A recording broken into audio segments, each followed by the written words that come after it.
और इसको हटाओ तुम। Today I'm very glad to meet you. It's my pleasure, महाराज जी।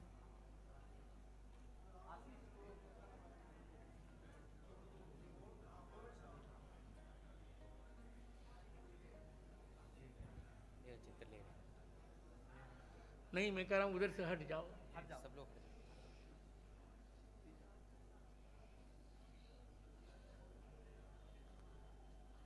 तुम अभिनय करते थे, 3 बंद आंखों से मुझे राम जी का स्वरूप दिखता था।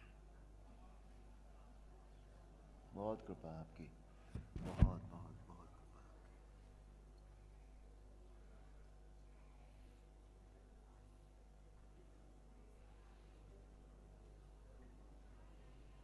भले और लोगों ने अरुण को अरुण देखा हो, पर ये जब अभिनय करते थे तब इनमें राम जी का आवेश होता था।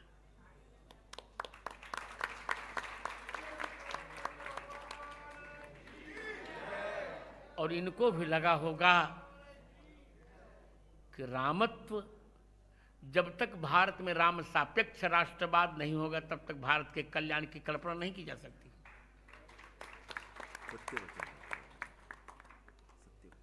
यदि कोई वो संवाद कंठस्थ हो राम जी का तो मैं दूं माई, कंठस्थ हो तो।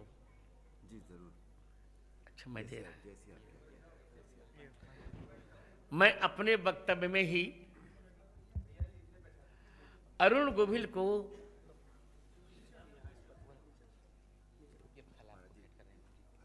फल दे रहे, राम जी फल। राम जी नहीं दे रहे हैं, अब अरुण दे रहे हैं। अरुण दे रहे हैं।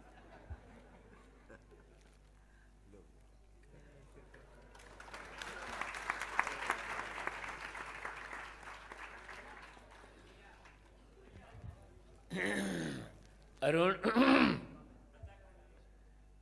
मेरी जीवन का सबसे बड़ा लक्ष्य रहा है राघव। 5 वर्ष की अवस्था में मैंने जन्म के 2 महीने बाद अपने नेत्रों को मैंने विदा किया था। 5 वर्ष की अवस्था में पूरी गीता कंठस्थ की और 7 वर्ष की अवस्था में पूरे रामचरितमानस को कंठस्थ किया। और संसार की सारी तीनों ईषणाएं मेरे मन में नहीं रही। कुछ नहीं, न कोई चमत्कारी बनना, न बाबा बनना, सब कुछ हो चुका। न पैसा चाहिए, तो केवल में केवल अर्थ चाहिए, न धर्म काम चाहिए। कौशल्या कुमार मुझे राम चाहिए। मैं अरुण को हम माइक दे रहा हूं। राम जी का एक जो सीरियल में प्रसारित हुआ था, वह कोई एक परिसंवाद, मैं डायलॉग्स नहीं कहूंगा, परिसंवाद सुनाने के लिए। आप लोग बैठ जाइए, फिर मैं उपसंहार करूंगा, फिर तब आरती होगी। परम पूज्य महाराज जी के चरणों में कोटि कोटि वंदन। आप सभी बहनों भाइयों, आप सबके चरणों में नमन। आज मेरी बरसों की इच्छा पूरी हुई है, महाराज जी के दर्शन करके, उनका आशीर्वाद प्राप्त करके। जिस स्नेह के साथ उन्होंने मुझे अपने गले लगाया और उसमें जो भाव था, जो मुझे महसूस हुआ, वो या तो मां लगाती थी या महाराज जी ने लगाया है।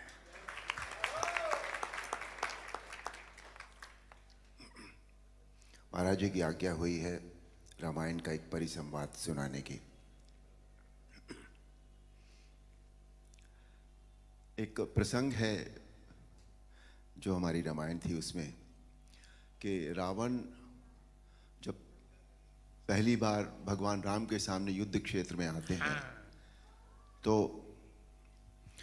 उनका सामना सभी से होता है। पहले हनुमान से भी होता है, सुग्रीव से भी होता है, सभी लोगों से होता है। पर कोई भी रावण को कुछ कर नहीं सका था, क्योंकि इतने वरदान थे उनके पास। पर संध्या होते होते जब वो भगवान राम के सामने जा पहुंचे तो भगवान राम ने उनके रथ का पहिया, उनकी ध्वजा, रथ की, उनकी खड़क, सभी कुछ तहस नहस कर दिया। और एक पल ऐसा आया जब सदैव रथ पर चलने वाला रावण धरती पर खड़ा था, और तब भगवान राम ने उनसे जो कहा वो प्रस्तुत है। वाह रावण वाह, भगवान शिव के त्रिशूल की भांति प्रचंड वायुपुत्र हनुमान की मुष्टिका का प्रहार तुमने सह लिया। तुम सचमुच परम शक्तिशाली हो, परंतु कितने दुख की बात है कि तुमने अपनी ये शक्ति अधर्म के कार्यों में लगा दी और इस दुर्दशा को पहुंच गए। रावण, भक्त और ज्ञानी में अंतर होता है। भक्त चाहे मूर्ख हो, परंतु हृदय का सच्चा और मन का सरल होता है। परंतु ज्ञानी तुम जैसा दुष्ट भी हो सकता है, जिसे स्वर्ण लंका के राज सिंहासन पर बैठकर भी जीवन की अपूर्णता का कांटा चुभ रहा है। तुम्हारे जीवन में इस समय अशांति, चिंता और तड़प के अतिरिक्त और कुछ भी नहीं है। तुम्हारे जैसे हर दुराचारी को एक समय इस बात का आभास हो जाता है कि उसका अंत समय निकट आ गया है, और तब वो एक घायल सांप की भांति अपनी सुरक्षा के बिल ढूंढता फिरता है, लेकिन उसे कहीं सुरक्षा नहीं मिलती। वही अवस्था इस समय तुम्हारी है। तुम्हारे पाप कर्मों के विष के प्रभाव ने तुम्हारे मन की शांति को जला दिया है, और तुम उस पाप के विषैले कांटे की चुभन को छुपाने के लिए ऊंची ऊंची आवाज में बड़ी बड़ी डींगे मार रहे हो, जिन्हें तुम्हारा अपना मन भी सच नहीं मानता। रावण, इसी का नाम है दुर्दशा।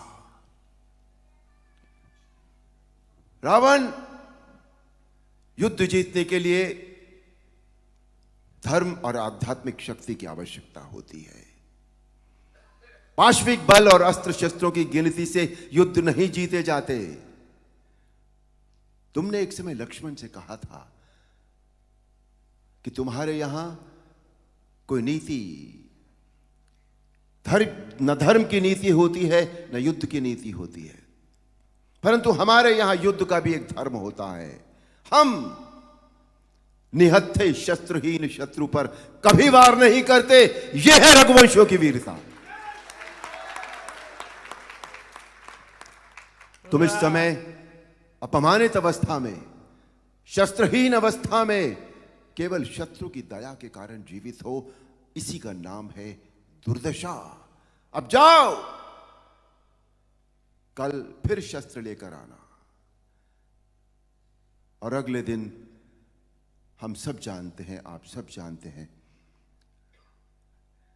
अन्याय पर न्याय की जीत हुई, अधर्म पर धर्म की जीत हुई, अनीति पर नीति की जीत हुई, और असत्य पर सत्य की जीत हुई। बोल सियापति रामचंद्र की जय।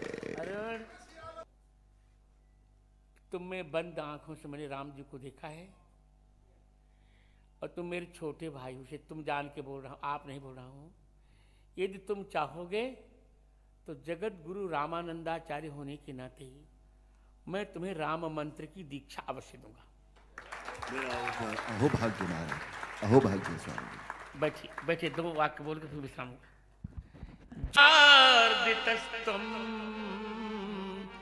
इसी का परिसंबा सुना रहे थे। प्रविश्य रात्रिंचर राजलंका, प्रया ही रावण लौट जाओ। जाना में रणार्थ तुम, मैं जानता हूं तुम युद्ध में थक गए हो। जाओ, प्रविश्य, हे रात्रिंचर राज, राक्षस राज, लंका में प्रवेश करके आश्वस्त थोड़ा विश्राम करके रथ लेकर, धनुष लेकर फिर युद्ध में आओ, और फिर मेरा बल रणांगण में देख लेना। मुझे यह कहने में बहुत हर्ष हो रहा है कि यह परिसंवाद मैंने ही रामानंद सागर को लिखवाया था।